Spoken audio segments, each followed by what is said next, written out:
Was one of culture's favorite one. They're busy signal. Okay, people. Now our feature today, if you didn't know, is teen love. Yes, it's official.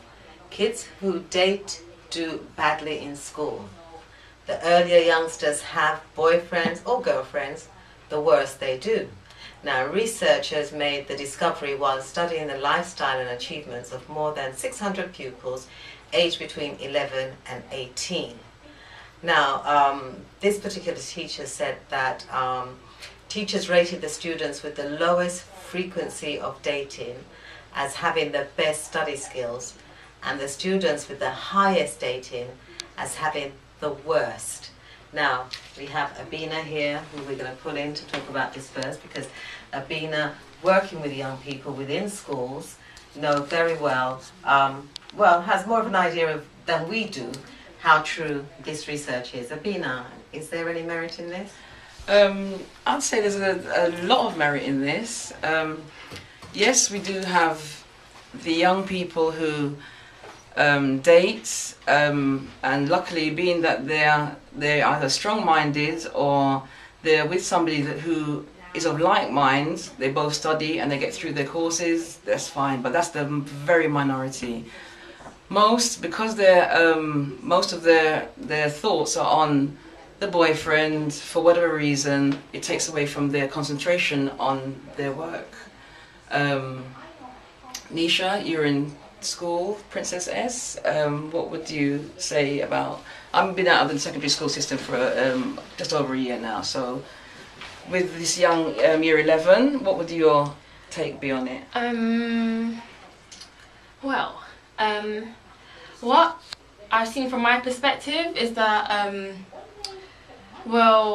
depending on the year, it actually is. With, say for instance, year 7s or year 8, which is quite early, I've seen that they don't really, I think it's more, as we say, the hype, what's all happening now, so they think it might be cool or okay.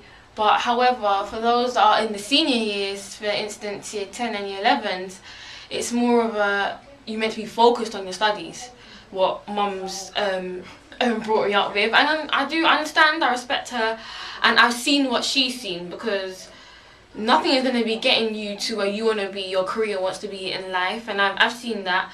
But I don't think so many people have seen that. I think what they've seen, because they're in the present right now, they've only seen what's happening now, they're not seeing what's in the future.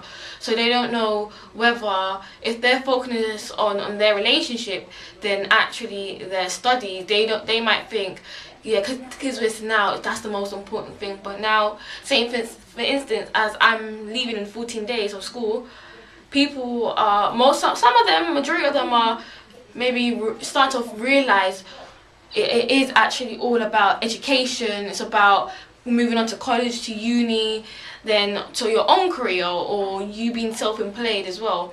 And there's some others that are just thinking about their relationship, and I know some people are going to the same colleges because of their partners. They're not going to the colleges what's right for their course or right for their upcoming career. They're just being there. But it depends on who the actual person, the independent person who is. If they're focused and they know what they want and what they want to achieve, they're passionate about what they want to do, then their heads are on. Then yeah, it can work. If both of them are like that, then yeah, that can work. But if none of you are like that, then it's not gonna happen. And then after, you're gonna realize, oh, that was a bad mistake, that was a bad idea.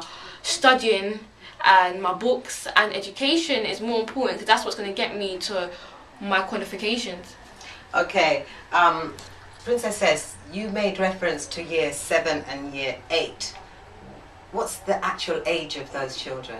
7 and 8? 11 to 13. So they're 11 years to 13 years old. Yeah. And they're the ones that are having the boyfriends at the moment, who they think is pretty cool to have those boyfriends.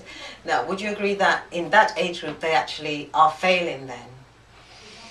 Well, to be honest, I think so, because from a jump from primary school, it's all about being a child. It's all about. But is that what you've seen? Yeah, that's what I've seen. Yeah. That's what you've seen. That those age group, they don't take education serious. Yeah. It's all about a little bit of joke. Now, year 10 and 11 that you made reference to, what ages are they? They're year 10, 14 to 16. Okay, and they're the ones you think a little bit more serious in terms of their studying and in terms of your friends then who date. Yeah. Are they serious or do they fail? Well, some of them are serious. Yeah, some of them are serious, but some of them I've seen from my perspective, it's not all about studying, because I've seen them going when they're meant to be in club, they're out with their partners, but some of them they're okay. But I think what I've seen is relationships are not really that good. Okay, we're still here, and we're here with, and really from Abena then is that you're not in agreement with this totally, that they can fail. The kids who date fail. You're saying that you're not in agreement with that? I'm in agreement. I'm more in agreement with it than not, because the children that are the ones dating, there's many other problems that come along with it. So for the ones that unfortunately become pregnant, for the ones that there's problems in the house in terms of thinking that they're older, thinking that because they've got a boyfriend they can now challenge parents as to what they're allowed to do and not allowed to do.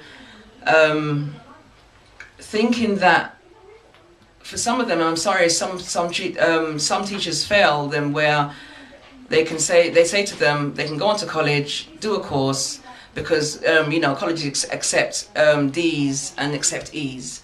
So those children that have much more potential and can get the A stars, they're quite comfortable because they can split their time. They can study enough to get the D, to get the C, because the other portion of their time they can have for their boyfriends, because they've got to, if they're not keeping up to the point where they can not so much please him, but have him there as a boyfriend, because there's many other girls out there, then she's got to put a certain amount of seriousness to her relationship and enough to her study to just get her through.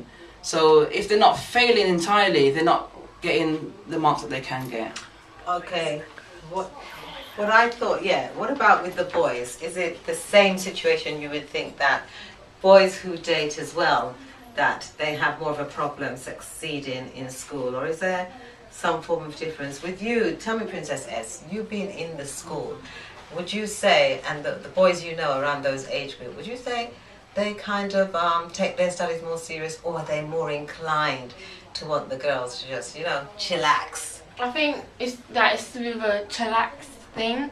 As I said, it's with the age group. So for instance, 7, 8s and 9s, key stage 3, it's more relaxed, as you said, because as I said, they might think it's cool to have a girlfriend, to show off or show to their friends or people around them, oh, I have a girlfriend, this is that. But I think the senior year, some people that their heads are not screwed on, then it's still a thing from the senior years, or it's cool, this, that.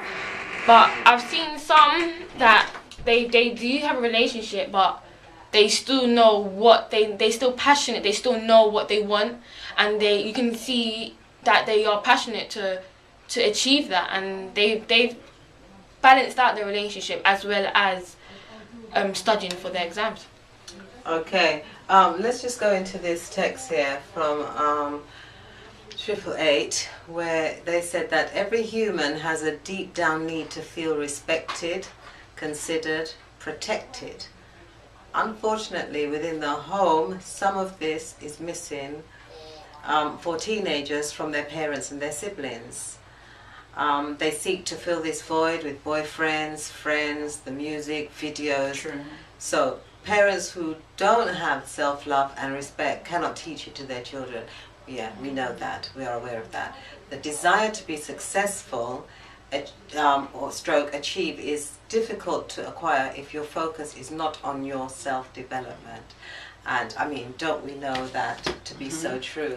So again, and it kind of goes back to what I was saying earlier about seeing this 13-year-old on the bus with extensions in her hair and makeup like she was going to a dance somewhere, and her mother is quite, you know, okay with it. Like she says, if they trouble me and my mum will give them hell.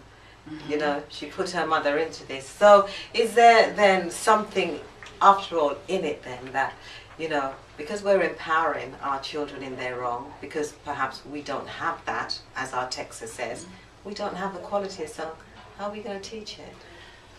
It's funny because I was showing Nisha, Princess S, a picture that I got on the internet the other day. There's a picture of a young girl looking in the mirror. The young girl is dressed in a t-shirt, jeans, backpack, her hair in the latest style, and the reflection in the mirror is of herself dressed as a queen. I'll send someone to go. And I thought it was so powerful. I said, I'll have to try and get it off, get it printed or get it blown up, because that's how you're supposed to see yourself. Yes, you're in whatever time you're wearing whatever, but when you look in yourself, the reflection that looks back at you is that you're a queen.